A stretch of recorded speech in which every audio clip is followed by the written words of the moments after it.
وسلم کی دل کی خواہش تھی، دل کی تمنا تھی، دل کی آرزو تھی کہ یا اللہ میرا جو قبلہ ہے وہ بیت اللہ ہو جائے،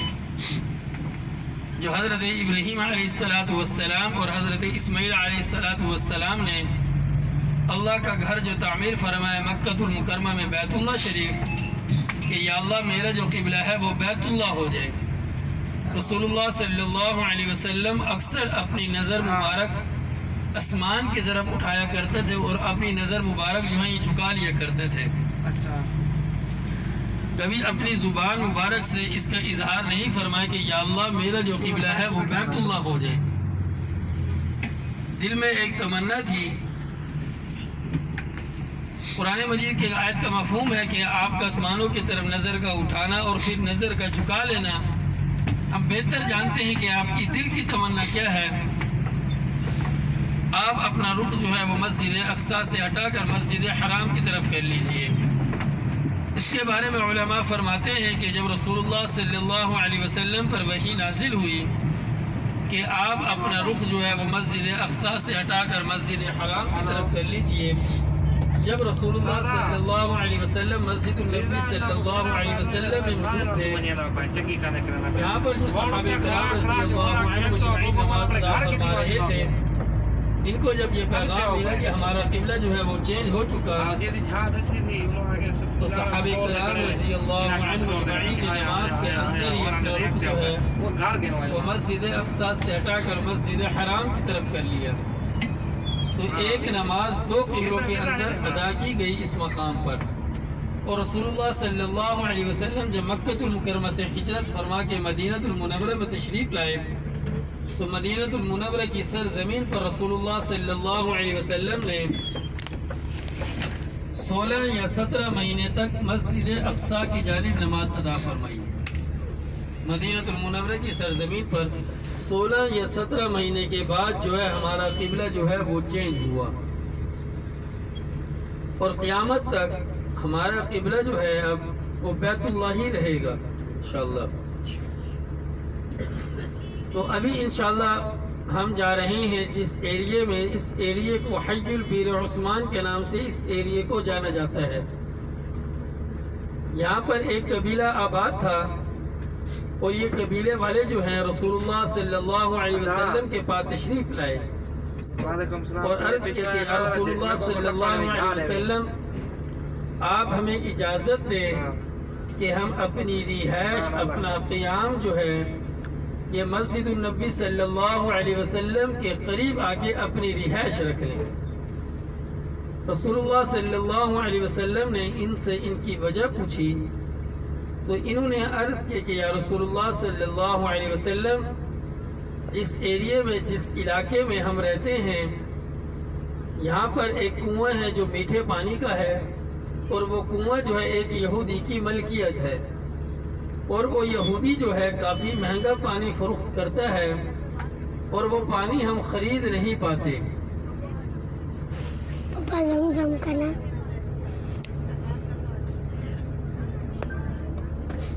تو اس لیے ہم چاہتے ہیں کہ ہم اپنی رہائش، اپنا قیام جو ہے یہ مسجد النبی صلی اللہ علیہ وسلم کے قریب آ کے اپنی رہائش رکھ لیں۔ رسول اللہ صلی اللہ علیہ وسلم نے صحابہ کرام رضی اللہ عنہم اجمعین کو جمع فرمایا اور مشورہ فرمایا کہ کون ہے جو مسلمان بھائیوں کے لیے پانی کا انتظام کرے، اور اللہ کے نبی نے جنت کی بشارت دی۔ تو حضرت عثمان بن عفان رضی اللہ تعالی عنہ نے فرمایا کہ یا رسول اللہ صلی اللہ علیہ وسلم یہ ذمہ داری جو ہے آپ مجھے سونپ دیں۔ اور حضرت عثمان بن عفان رضی اللہ تعالی عنہ اس یہودی کے پاس آئے تو اس کو آ کے کہا کہ یہ میٹھے پانی کو جو کنواں جو آپ کی ملکیت ہے یہ مجھے فروخت کر دیں۔ تو وہ کہنے لگا کہ یہ میری تجارت ہے، اس سے میں اپنے بچوں کا پیٹ پالتا ہوں، ایسا ممکن نہیں۔ تو حضرت عثمان بن عفان رضی اللہ تعالی عنہ نے فرمایا کہ آپ آدھا کنواں جو ہے وہ مجھے فروخت کر دیں، کنواں بھی آپ کا رہے گا، زمین بھی آپ کی رہے گی۔ تو وہ کہنے لگا کہ کنویں کے پانی کو کس طریقے سے تقسیم کیا جائے گا، کیسے آدھا آدھا کیا جائے گا۔ تو حضرت عثمان بن عفان رضی اللہ تعالی عنہ نے فرمایا کہ ایک دن پانی کی باری جو ہے وہ آپ کی ہوگی اور ایک دن پانی کی باری جو ہے وہ میری ہوگی۔ تو وہ یہودی جو ہے وہ لالچ میں آ گیا، اس نے وہ آدھا کنواں حضرت عثمان بن عفان رضی اللہ تعالی عنہ کو فروخت کر دیا، اور حضرت عثمان بن عفان رضی اللہ تعالی عنہ نے اعلان فرما دیا کہ تمام قبیلے والے جو ہیں وہ 2 دن کا پانی جو ہے وہ ایک ساتھ بھر دیں۔ جس دن اس یہودی کی پانی کی باری ہوتی تو اس یہودی سے کوئی خریدنے کے لیے جاتا ہی نہیں تھا، تو اس نے بعد میں وہ آدھا کنواں بھی حضرت عثمان بن عفان رضی اللہ تعالی عنہ کو فروخت کر دیا، اور حضرت عثمان بن عفان رضی اللہ تعالی عنہ نے وہ کنواں جو ہے وہ مسلمانوں کے لیے وقف کر دیا۔ تو آج اس ایریے کو حج البیر عثمان کے نام سے اس ایریے کو جانا جاتا ہے۔ یہاں پر جو روڈ ہیں،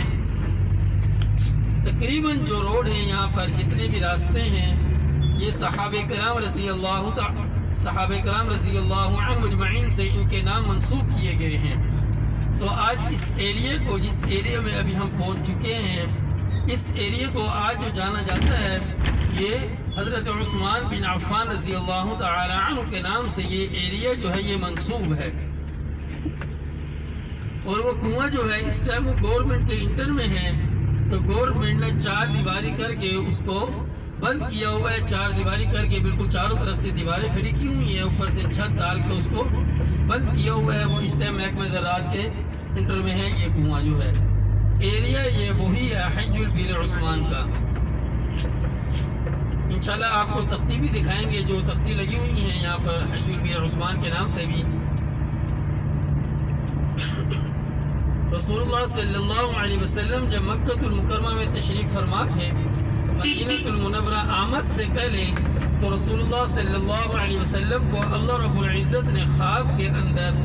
چند مقامات کی زیارتیں فرمائی کہ آپ نے مکہ المکرمہ سے ہجرت کرنی ہے، اور ایسے شہر میں ہجرت کر کے جانا ہے، ایسی جگہ پر ہجرت کر کے جانا ہے جہاں پر کھجوروں کے باغات ہوں گے، کھجوروں کے درخت ہوں گے۔ جگہ کا نام تو نہیں بتایا کہ کون سے شہر میں آپ نے ہجرت کر کے جانا ہے۔ یہ وہ مدینہ المنورہ ہے جدھر رسول اللہ صلی اللہ علیہ وسلم عمہ عائشہ رضی اللہ تعالی عنہ کے حجر مبارک میں آرام فرما رہے ہیں۔ حاجیوں کا اصل جو تحفہ ہوتا ہے وہ ہوتا ہے مکہ المکرمہ کا زمزم اور مدینہ المنورہ کی کھجوریں۔ پورے روئے زمین کے اوپر سب سے بہترین جو پانی ہے وہ ہے زمزم کا، جس میں اللہ رب العزت نے ہر بیماری کی شفا رکھی ہے۔ جس کو جس مرض کے لیے، جس بیماری کے لیے پیا جائے، استعمال کیا جائے، تو اللہ رب العزت اسی بیماری سے، اسی مرض سے نجات دیتے ہیں۔ اور کھجوروں کے اندر تو سب سے بہترین جو کھجور ہے وہ ہے عجوا، جس کے بارے میں حدیث میں آتا ہے کہ جو شخص 7 دانے نہار منہ عجوا کے روزانہ کھاتا ہے، اللہ رب العزت اس کی جادو اور زہر سے اس کی حفاظت فرماتے ہیں۔ جادو اس پر اثر نہیں کرتا، زہر اس پر کبھی اثر نہیں کرے گا جو شخص 7 دانے نہار منہ عجوا کے روزانہ کھائے گا۔ اور اسی کے ساتھ جو ہے ایک کھجور اور ہے جس کے بارے میں حدیث میں آتا ہے کہ برنی مدینہ، اس کھجور کے بارے میں بھی آتا ہے کہ اللہ کے نبی کی حدیث کا مفہوم ہے کہ اس میں ہر بیماری کی شفا ہے، اور اس کھجور کو برکت والی کھجور بھی کہا جاتا ہے۔ ویسے تو مدینہ المنورہ کی ہر چیز میں اللہ نے شفا رکھی ہے،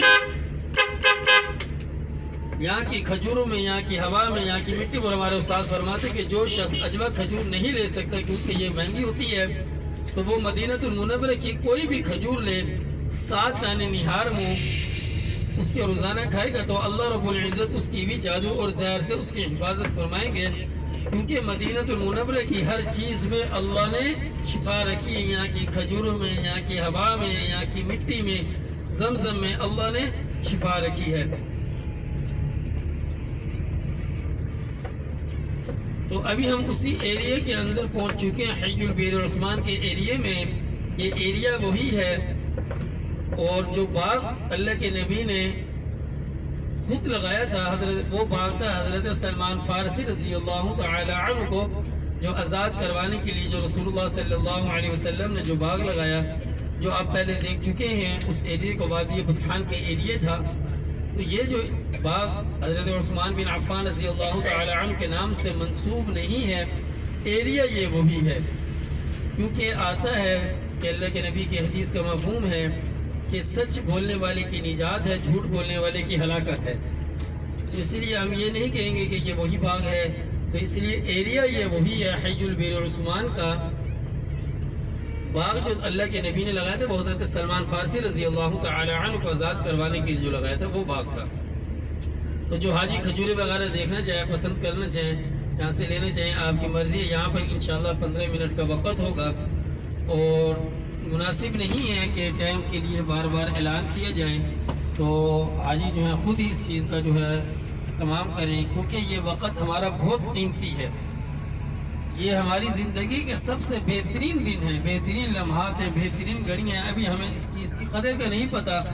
جب ہم اپنے ملک میں جائیں گے یہ گھڑیاں، یہ لمحات ہمیں بار بار یاد آئیں گی۔ تو اس لیے جو وقت